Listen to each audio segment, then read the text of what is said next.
Welcome back. And this one is a hot topic because how many working mother out there face daily bias against them from the fact that they are mothers. Not only the mothers, but they're not mothers to be. Even by getting engaged, the assumption that getting engaged will lead to getting married, and getting married will lead to having children. That can also affect women at work, how people perceive them, and how people assume the commitment level will be the commitment level she has towards her work, which is very unfair. And they are the one to decide that and to inform that. But before getting there, what exactly is maternal bias?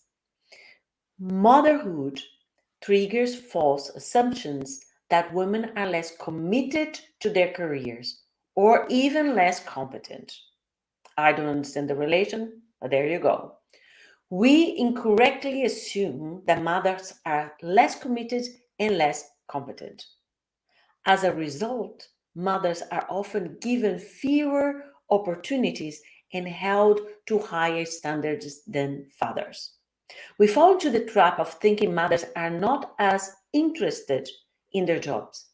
So we assume they don't want that challenging assignment or to go on a big work trip. And because we think they're less committed, we are more likely to penalize them for small mistakes or oversights.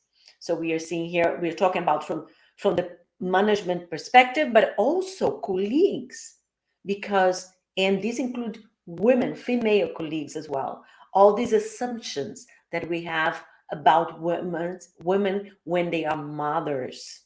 And I said this before, and I repeat it again, and I hope you remember this because this is very important. Assumptions are the mothers of all fuck ups. Period. You have to get facts, data. If women, their mothers, who tells you, did they tell you that they are not going to commit that much because they want to look after the family? If they do, then fine. And that is their option. And saying here that, assuming that some women will not take on a big work trip because they're mothers. Oh my God, I know so many mothers would love to get a big work trip just to be away as well. So these are all assumptions, and assumptions are subjective conclusions. They are not based on fact. You have to get the facts. Research shows that maternal bias is the strongest type of gender bias. When hiring managers know a woman has children because some kind of type of parent teacher association coordination or something alike appears on her resume, she's 79 less likely to be hired. 79% less likely to be hired.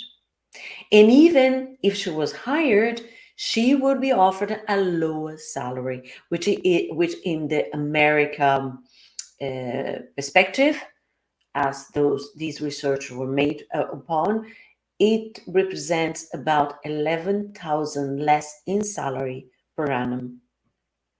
Men can face pushback for having kids too, because fathers who take time off for family reasons receive lower performance ratings and experience steeper reductions in future earnings than mothers who do.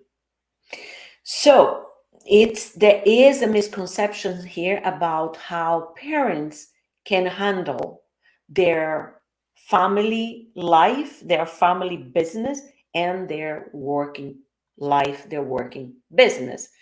And but by all means, it's not up to managers or colleagues to assume what they can or they cannot do. And for women out there, I really, and my call to action to you would be, when you get married or when you are engaged, when you are getting married, inform your management what your plans are. Be proactive. Set a meeting with your manager, because if you want to keep growing your career, if there is a big project coming in that you had already your eye on it, that you even have been considered for that project. So before question marks start happening in the back of the mind of your management or your team, be proactive and go there and set the expectations. Have a talk and say, although I'm getting married, although I'm having kids, I am prepared for the task, and please focus on my performance and results. My family, I handle. Simple like that. Because to be also waiting and expecting that people would be understanding companies, the way they work, everything's for yesterday. People don't have time to stop and think, oh, maybe I'm wrong about what I think. So, here an example for you in the situation of reviews and promotions. Here's the case. Someone suggests that a woman on your team be given a big, high profile project, and a colleague says, I don't think this is a good time for her since she just had a baby. So someone suggests that that particular person is the best one for a specific high profile project, and a colleague mentions, I don't think this is a good time for her since she just had a baby. Unless she had confessed to you, your close friends, that she had changed her mind. And besides, even if she did, it's not up to you to put that publicly. She's the one to make the team and the manager to know about it. So there's a lot of things not correct happening here. Why it matters? Your company likely wants to retain and promote talented women. Sidelining them, even with good intentions, works against that goal by denying them opportunities that can lead to advancement. What to do? Remind your colleague, your nosy colleague, that this could be a career changing project for whoever gets it. So it's better to let the new mom decide for herself whether or not she wants to take it on. Simple. Why it happens? Motherhood triggers assumptions that women are less competent and less committed to their careers. We mentioned that before. As a result, they are held to higher standards and presented with fewer opportunities. Studies show that the maternal wall women face when they have kids is the strongest gender bias.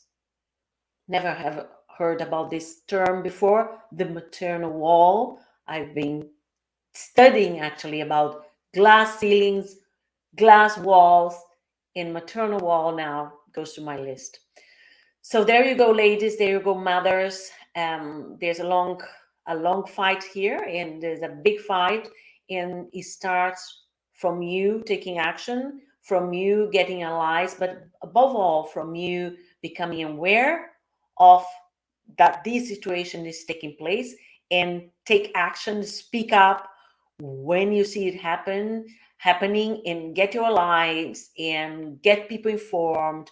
And if your company doesn't run any gender or any bias kind of training, suggests to your company. So you can go for more details, go to my YouTube channel. I will put the link here in our platform, where I discuss all of those bias in more detail. And you also can check leanin.org, and you can also come back to me if you need any support.